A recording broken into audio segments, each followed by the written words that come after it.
Chapter পরমাণু এবং অণু। হ্যাঁ, পরমাণু এবং অণু এই দুটো নিয়ে একটু আলোচনা করব। এটা আমাদের ক্লাস 8-এ বিস্তৃত আছে, যদিও আমি মনে করি এটা বাচ্চাদের 5-6 থেকেই ভালো করে একটু জানার দরকার আছে। তাহলে যে পরমাণু, পরমাণু হচ্ছে কি অ্যাটম, অণু মলিকুল। হ্যাঁ, তাহলে পরমাণু সম্বন্ধে আজ আমরা বিস্তৃত জানব। তাহলে পরমাণু হচ্ছে কি জিনিস? পরমাণু হলো মৌলিক পদার্থের ক্ষুদ্রতম কণা, যার মধ্যে মৌলের সমস্ত ধর্ম বজায় থাকে এবং যা রাসায়নিক বিক্রিয়ায় অংশগ্রহণ করে, তাকে পরমাণু বলা হয়। পরমাণুর আবিষ্কারক হচ্ছেন বিজ্ঞানী জন ডাল্টন। হ্যাঁ, জন ডাল্টন।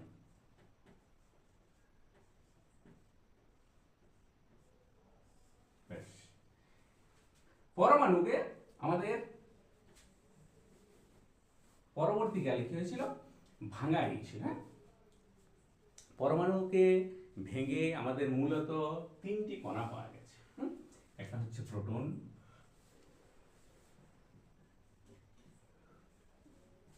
ইলেকট্রন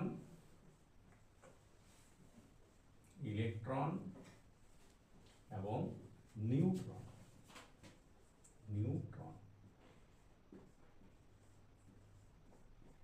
প্রোটন হচ্ছে আমাদের কি পজিটিভ চার্জযুক্ত প্লাস, ইলেকট্রন মাইনাস ঋণাত্মক তড়িৎস্থ এবং নিউট্রন হচ্ছে নিস্তড়িৎ। হ্যাঁ, আমাদের এবারে প্রোটন, ইলেকট্রন এবং নিউট্রন এটার পরমাণু যে কক্ষ। হ্যাঁ, আমাদের একটা পরমাণুর মধ্যে যে মিডিল অংশ, সেখানে প্রোটন এবং নিউট্রন জোটবদ্ধ অবস্থায় থাকে, এই অংশটার নাম হচ্ছে নিউক্লিয়াস, এবং তার বাইরে চারিদিকে ইলেকট্রনগুলো বিভিন্ন কক্ষপথে ঘুরতে থাকে। আমাদের প্রথম কক্ষপথ কে দিয়ে শুরু হয়, এটাকে কে বলা হয়, তারপর এল, এইভাবে কক্ষপথগুলো চলে গেছে। তাহলে বাইরে ইলেকট্রনগুলি বিভিন্ন কক্ষপথে ঘুরতে থাকে এবং আমার নিউক্লিয়াস, হ্যাঁ বলতে পরমাণু কেন্দ্রক যেটাকে বলা হয়, সেখানে থাকে প্রোটন পজিটিভ তড়িৎগ্রস্ত আর নিউট্রন হচ্ছে স্থির কণা। হ্যাঁ, তাহলে এখানে আমাদের সবসময় প্রোটন সমান ইলেকট্রন হয়, এই জিনিসটা আমাদের জানতে হবে। প্রোটনের সাথে ইলেকট্রন সবসময় সংখ্যায় সমান হয়। এবারে প্রোটন আমাদের হচ্ছে ধনাত্মক তড়িৎগ্রস্ত। প্রোটন একটি ধনাত্মক তড়িৎগ্রস্ত কণা যা পরমাণুর কেন্দ্র বা নিউক্লিয়াসে অবস্থান করে। ঠিক আছে, তাহলে পরমাণু কেন্দ্র বা নিউক্লিয়াসে প্রোটন থাকে। তাহলে প্রোটন আমাদের আবিষ্কার করেন বিজ্ঞানী গোল্ডস্টাইন। হ্যাঁ, পরমাণুর যে প্রোটন সেটার আবিষ্কার হচ্ছে বিজ্ঞানী গোল্ডস্টাইন। ঠিক আছে, তাহলে প্রোটনের ভর 1.672। হ্যাঁ, ভরটাই জানতে হবে 1.6725 ইন্টু 10⁻⁻24 গ্রাম। ঠিক আছে, এর আধান হচ্ছে, এটা যেহেতু প্লাস আধান, হ্যাঁ এর আধান হচ্ছে 4.8 ইন্টু আমার 10⁻⁻10 ESU। হ্যাঁ, 10 ESU। হ্যাঁ, ইলেকট্রোস্ট্যাটিক ইউনিট। হ্যাঁ, যেটা হচ্ছে সিজিএস পদ্ধতিতে। হ্যাঁ, ব্যাস, এর ব্যাসার্ধ হয়ে গেল 1.2 ইন্টু 10⁻⁻13। ঠিক আছে, এটা ব্যাসার্ধ হয় সেমিতে আমার। হ্যাঁ, 1.2 ইন্টু 10⁻⁻13 সেমি। সেরকম আমার ইলেকট্রন, ইলেকট্রনে আমরা ভর জানবো। ঠিক আছে, আমরা আধান জানবো, ব্যাসার্ধ জানবো। তেমনি আমার ইলেকট্রনের ভর হচ্ছে 9.11 ইন্টু 10⁻⁻25 গ্রাম। ঠিক আছে, ইলেকট্রনের ভর হচ্ছে 9.11 ইন্টু 10⁻⁻25 গ্রাম। আধান এর ছিল আমার প্লাস, ধনাত্মক, এটা হবে মাইনাস। হ্যাঁ, একই হবে 4.8 ইন্টু 10⁻⁻10 ESU। হ্যাঁ, ইলেকট্রোস্ট্যাটিক ইউনিট, এটা আমার সিজিএস পদ্ধতিতে। আর এর ব্যাসার্ধ হচ্ছে 2.8 ইন্টু 10⁁13, এটা সেমিতে থাকে আমার। হ্যাঁ, 2.8 ইন্টু 10⁻⁻13 সেমি। এই গেল আমার ইলেকট্রন প্রোটন। এরপর আমরা আসবো নিউট্রন। হ্যাঁ, নিউট্রন হচ্ছে কি আমার একটা নিস্তড়িত কণা যা পরমাণুর কেন্দ্র বা নিউক্লিয়াসে অবস্থান করে।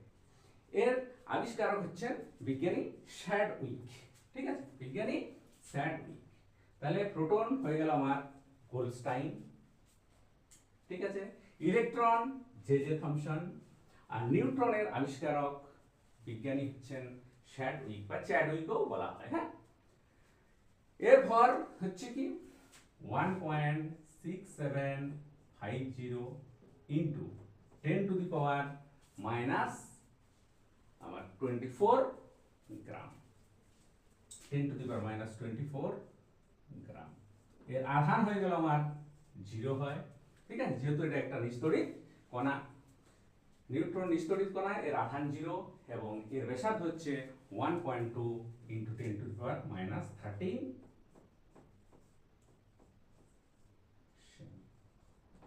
এই তিনটি জিনিস আমাদেরকে জানতে হবে, ভর, আধান এবং ব্যাসার্ধ। এরপর আমাদের পরমাণুর বৈশিষ্ট্যতে চলে যাই আমরা। তাহলে পরমাণু হচ্ছে কি মৌলিক পদার্থের ক্ষুদ্রতম কণা। পরমাণু মুক্ত অবস্থায় আমাদের থাকতেও পারে, আবার নাও থাকতে পারে। আচ্ছা, আর হচ্ছে কি পরমাণু সাধারণত প্রোটন, ইলেকট্রন, নিউট্রন দ্বারা গঠিত। পরবর্তীকালে আরো বিভিন্ন কণা আবিষ্কার হয়েছে। যাই হোক, অত দূর যাওয়ার দরকার নেই। আচ্ছা, আমাদের পরমাণু রাসায়নিক বিক্রিয়ায় অংশগ্রহণ করে এবং পরমাণুর মধ্যে মৌলের সব ধর্ম বজায় থাকে। ব্যাস, এইটুকুই আমরা পরমাণু সম্বন্ধে আমাদের পুরোপুরি নলেজ হয়ে গেল।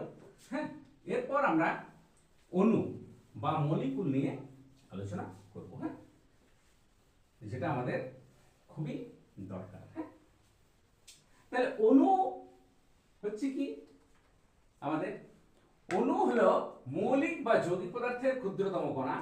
হ্যাঁ, যার মধ্যে পদার্থের সকল ধর্ম বর্তমান এবং যা স্বাধীনভাবে থাকতে পারে তাকেই অণু বলা হয়। হ্যাঁ, অণু আবিষ্কারক হচ্ছে কি বিজ্ঞানী অ্যামিলিও অ্যাভোগাড্রো। হ্যাঁ, অ্যাভোগাড্রো। হ্যাঁ, অ্যাভোগাড্রো ইনি হচ্ছেন অণুর আবিষ্কারক। হ্যাঁ, এরপর অণু প্রধানত আমাদের দুই প্রকার হয়, মৌলিক অণু, যৌগিক অণু। মৌলিক অণু এবং যৌগিক অণু।